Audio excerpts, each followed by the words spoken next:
కూటమి ప్రభుత్వం మరి ముఖ్యంగా ఎమ్మిగనూరులో బివి జగన్నాథ్ రెడ్డి గారి ఆధ్వర్యంలో నడుస్తున్న సంక్షేమ కార్యక్రమాలతో పాటు అభివృద్ధి కార్యక్రమాలు కూడా ఘనంగా చెప్తాం.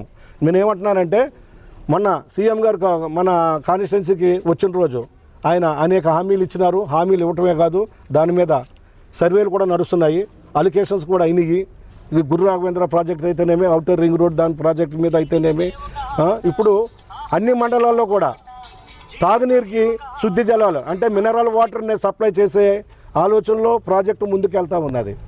అది అభివృద్ధి మేము చెప్తాము. టెక్స్టైల్ పార్కు ఏదో లోకేష్ బాబు గారు పాదయాత్రలో మాట ఇచ్చినట్టు కాకుండా దాన్ని కార్యరూపం తీసుకొచ్చినారు. హామీలని తూచా తప్పకుండా పాటిస్తూ అలాగే సంక్షేమాన్నే కాకుండా అభివృద్ధిని కూడా రెండు కళ్ళగా భావించి సంక్షేమాన్ని అభివృద్ధిని రెండు కళ్ళగా భావించి అభివృద్ధిని కూడా ముందుకు తీసుకెళ్తున్నారు. దాంట్లో భాగంగానే పోలవరం ప్రాజెక్టు 2027లో మొదటి దశ పూర్తి చేసి జాతికి అంకితం చేస్తున్నారు. రైతుల కళలో ఆనందం చూడటం కోసమే ఈరోజు రైతులంతా చంద్రబాబు నాయుడు దేవుడిగా కొలుస్తున్నారు. ఎందుకంటే అన్నదాత సుఖీబాబా 20,000 రూపాయలు అకౌంట్లో అయితేనేమి ఈ సర్వే రాళ్ళ మీద ఫోటోలు తీసేయడం, ఈ పాస్బుక్ల మీద ఎవరి విధమైన పొలిటికల్ ఇన్వాల్వ్మెంట్ లేకుండా చేయడం, అలాగే పోలవరాన్ని దాదాపు 10 లక్షల ఎకరాలకు నీళ్ళు అందించే పోలవరాన్ని మొదటి దశ 2027లో మొదలెట్టడం కానీ, ఇలాగ మద్దతు ధర కానీ, అన్నదాత సుఖీభావం ప్రతి ఒక్కడు కూడా రైతు కళ్ళల్లో ఆనందం చూసే కోసం రైతులకు కూడా కావాల్సిన పనులు కూడా చేస్తున్నారు. ఏం చేసినారండి గత ప్రభుత్వం? ఏం చేసినారు? గత ప్రభుత్వం చేసినంత దుర్మార్గం, నిర్వీర్యం, వ్యవస్థలను నిర్వీర్యం చేసి నాశనం చేసి పెట్టింది. ఒక కంపెనీ వచ్చేది కాదు. ఉన్న కంపెనీ అమర్ రాజా కంపెనీ ఎంతో మందికి ఎంప్లాయ్మెంట్ ఇచ్చే అమర్ రాజా కంపెనీని పొలిటికల్ యాంగిల్లో దాన్ని తీసి దూరం పంపించేస్తే ఇప్పుడు మా కూటమి ప్రభుత్వంలో కృష్ణపట్నం కానీ, విశాఖపట్నం కానీ, తిరుపతి కానీ, శ్రీ సిటీలు కానీ ఇలాగా కంపెనీల ప్రభావం వస్తూనే ఉంది. ఈరోజు ఏఐ తీసుకోండి, ఆర్టిఫిషియల్ ఇది ఇంటెలిజెన్స్ కానీ, లేకుంటే గూగుల్ కానీ, ఇక్కడ కియా ఫ్యాక్టరీ తర్వాత రాయల్ ఎన్ఫీల్డ్ కానీ, మొత్తం కంపెనీలు ఈ కంపెనీ కాదని ప్రతి ఒక్క కంపెనీ లక్షల పెట్టుబడులు తీసుకుని వస్తున్నారు. దాన్ని చూసి వారవలేక మొన్న డిఎస్సి గురించి 16,000 మందికి దాదాపు 10 ఏళ్ళ నుంచి డిఎస్సి పెట్టక నిరుద్యోగులు నిరాశ నిస్పృహలో కొట్టుమిట్టాడుతుంటే దానికోసమని చెప్పేసి మెగా డిఎస్సి పెట్టి 16,000 మందికి ఉద్యోగాలు ఇస్తే దాని మీద విషయం చెబుతున్నారు. దాని మీద ఏదో మళ్ళా దాంట్లో అన్యాయాలు జరిగినాయని దాని మీద ఏదో ధర్నాలు నిరసనలు చేయాలని చెప్తున్నారు. వాళ్ళు చెప్పేది ఏదో 16,000 మందికి మేము ఉద్యోగాలు ఇస్తే ఆ 16,000 మంది ఉద్యోగాలు తీసేయాలని వాళ్ళు పోరాడుతున్నారు.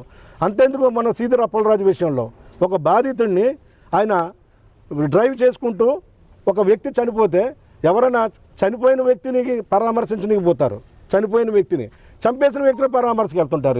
వీళ్ళ ఆలోచనలు ఏందో అర్థం కావట్లేదు. జనాలకు అందరికీ తెలుసు తెలుగుదేశం పార్టీ కూటమి ఏం చేస్తుంది, ప్రతిపక్ష పార్టీలు ఏం చేస్తున్నాయి, భవిష్యత్తులో ఎవరిని ఏ విధంగా ట్రీట్ చేయాలి అని ప్రజలంతా గమనిస్తున్నారు. అదే మా కాన్స్టిట్యున్సీ వచ్చేసరికి మా జయనాగేశ్వర రెడ్డి గారు బ్రహ్మాండంగా మా నియోజకవర్గంలో బ్రహ్మాండంగా ఇంటింటికి తిరుగుతూ వీధి తిరుగుతూ ఎవరి అవసరాలు ఏమున్నా మున్సిపాలిటీ పరిధిలో కానీ పల్లెల పరిధిలో కానీ రోడ్లు కానీ పల్లెల్లో ఉన్న తార్ రోడ్లు కానీ సీసీ రోడ్లు కానీ డ్రైనేజీ సిస్టమ్ కానీ తాగునీరు కానీ సాగునీరు కానీ బ్రహ్మాండంగా మేము చేస్తున్నాము. దాంట్లో భాగంగానే టౌన్కి వచ్చేసరికి ఇక్కడ టెక్స్టైల్ పార్కు, చేనేతల కోసం టెక్స్టైల్ పార్కు, ఎంఎస్ఎంఈ ఇలాంటి ప్రాజెక్టులు ఏ రోజున చూసిన మొక్కలు ఉన్నాయా వీళ్ళు? మేమంటున్నాము ఆ రోజు పునాది రాయి వేస్తే మరుసటి రోజు పునాది రాయి తీసేసినారని చెప్పారు టెక్స్టైల్ పార్కులో. ఈరోజు కళ్ళుండి చూడండి ఏం జరుగుతుంది అక్కడ అనేది, అభివృద్ధి ఏ రేంజ్లో జరుగుతుంది అనేది. అలాగా వాళ్ళు విమర్శిస్తూనే ఉంటారు, మనం ఒక్కొక్క మెట్టు ఒకటి మనం పైకి వెళ్తూనే ఉంటాము. దయచేసి నేను అందరికీ కోరుకునేది ఒకటే, భవిష్యత్తులో మన ఊరు బాగుండాలంటే మన ఎమ్మెల్యే జగన్నాథ్ రెడ్డి మన తెలుగుదేశం పార్టీ ఇక్కడ ఉండాలి.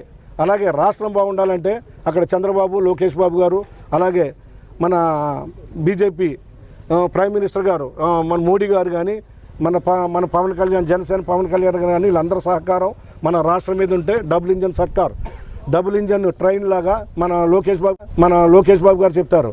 అక్కడ కేంద్రంలో కూటమి అక్కడ 2 చోట్ల కేంద్రంలోనూ రాష్ట్రంలో కూడా అధికారంలో ఉంటే డబుల్ ఇంజన్ సర్కార్ ముందుకెళ్ళి అభివృద్ధి ముందుకు వెళ్తుందని చెప్పేసి మంచి విద్యులైన ఓటర్లందరూ ఇదంతా గమనించే గత 2.5 సంవత్సరాల నుంచి మా ఎమ్మెల్యే గారు చేస్తున్న అభివృద్ధి కూడా చూసి నచ్చి అభివృద్ధి కానీ సంక్షేమం కానీ నచ్చి ఆయన చేస్తున్న అభివృద్ధి కార్యక్రమాలకు ఆకర్షితులై మన వాళ్ళందరూ పార్టీలో జాయిన్ అవుతున్నారు.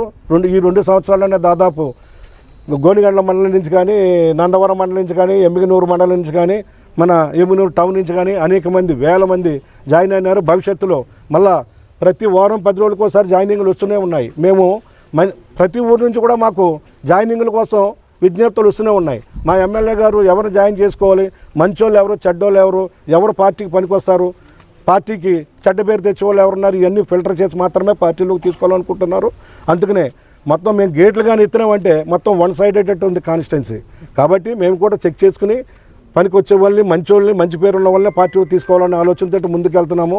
దయచేసి అందరికీ కూడా చెప్తున్నాను, పార్టీలో వచ్చిన అందరికీ మరొకసారి నేను కృతజ్ఞతలు, శుభాభినందనలు తెలియజేస్తూ, అలాగే మీరు పార్టీకి ఉపయోగపడండి, పార్టీని ఉపయోగించుకోండి. ప్రభుత్వం నుంచి ఏ సంక్షేమం కావాలన్నా అభివృద్ధి కార్యక్రమాల్లో మీరు పాల్గొనండి. వ్యక్తిగత సంక్షేమాల కోసం, కుటుంబ సంక్షేమాల కోసం అనేకమైన పథకాలు వస్తున్నాయి. ఆ పథకాలు అందరూ కూడా పథకాలన్నీ కూడా మన కార్యకర్తలందరూ సద్వినియోగం చేసుకోవాలని, ఎలాంటి సమస్య వచ్చినా అక్కడ ఎమ్మెల్యే గారు కానీ మేము కానీ ఎప్పుడు అందుబాటులో ఉంటామని మీ అందరికీ మాటిస్తూ, మరొకసారి మా పార్టీలో జాయిన్ అయిన మీ అందరికీ కూడా శుభాకాంక్షలు తెలియజేస్తూ సెలవు తీసుకుంటున్నాను. Thank you.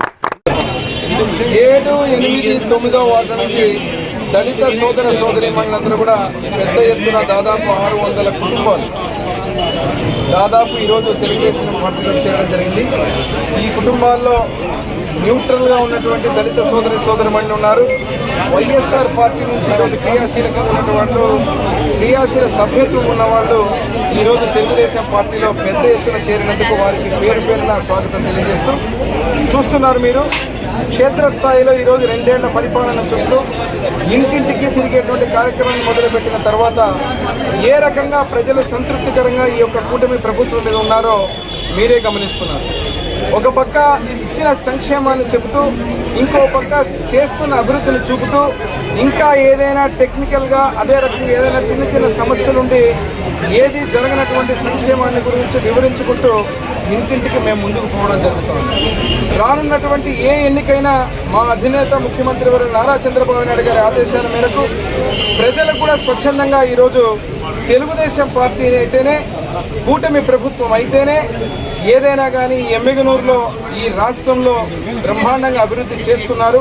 బడుగు బలహీన వర్గాలకు, ఎస్సీ ఎస్టీ మైనారిటీలకు అందరికి కూడా పెద్ద పీట వేసి ముందుకు తీసుకుపోయేటువంటి ఏ సంక్షేమమైన మహిళల్ని ప్రాతినిధ్యం వహిస్తూ దళితుల్ని, బడుగుల్ని, ప్రతి ఒక్కరిని ముందుకు తీసుకుపోయేటువంటి ఏకైక పార్టీ తెలుగుదేశం పార్టీ అని చెప్పి నందమూరి తారక రామారావు గారు స్థాపించిన పార్టీ, నారా చంద్రబాబు నాయుడు గారు నాయకత్వం వహిస్తున్న పార్టీ, మా యువ నాయకుడు నారా లోకేష్ బాబు గారి ఆధ్వర్యంలో ఈరోజు యువత మొత్తం, దళితులు, అదే రకంగా బడుగులందరూ కూడా ఈ యొక్క పార్టీని బలోపేతం చేయాలని వస్తున్నందుకు వారికి నేను పేరున ధన్యవాదాలు తెలియజేస్తూ, బూత్ స్థాయిలో క్రియాశీలకంగా ఉండేటువంటి ప్రతి ఒక్కరిని కూడా నేను ఒకటే కోరుతున్నా, ఏ ఎన్నిక జరిగినా భవిష్యత్తులో మీరందరూ కూడా క్రియాశీలకంగా, మహిళలు, యువత ప్రతి ఒక్కరు కూడా ఈరోజు తెలుగుదేశం పార్టీని బలోపేతం చేస్తూ గెలుపు దిశగా తీసుకుపోయేటువంటి చర్యలు తీసుకోవాలని కోరుకుంటూ, మరొక్కసారి ఈ యొక్క చేరిక ఏదైతే ఉందో 7, 8, 9వ వార్డులో నేను పర్యటిస్తున్నాను. ఈరోజు 7లో పోతున్నాను. అదే రకంగా ఈ పర్యటనలో జరిగే కొద్దీ క్షేత్రస్థాయి నుంచి ఏ రకంగా కూటమి ప్రభుత్వం మీద సాటిస్ఫాక్షన్ తోటి జరుగుతున్న సంక్షేమ అభివృద్ధికి మేమున్నాం మీకు తోడుగా, ఏ ఎన్నికైనా ఏ రోజైనా మీతో తోడుగా ఉంటామని వస్తున్నటువంటి మా దళిత నాయకులకు అందరూ కూడా ఈరోజు దాదాపు 10-11 మంది దళిత నాయకులందరూ కూడా అనిల్ ఆధ్వర్యంలో ఈరోజు ఇక్కడ తెలుగుదేశం పార్టీలో చేరినందుకు వారికి మరొక్కసారి పత్రికాముఖంగా, మీడియా ముఖంగా ధన్యవాదాలు, శుభాకాంక్షలు తెలియజేసి స్వాగతం పలుకుతున్నాను. इस वीडियो को लाइक करें, हमारे चैनल को सब्सक्राइब करें और बेल आइकन जरूर प्रेस करें।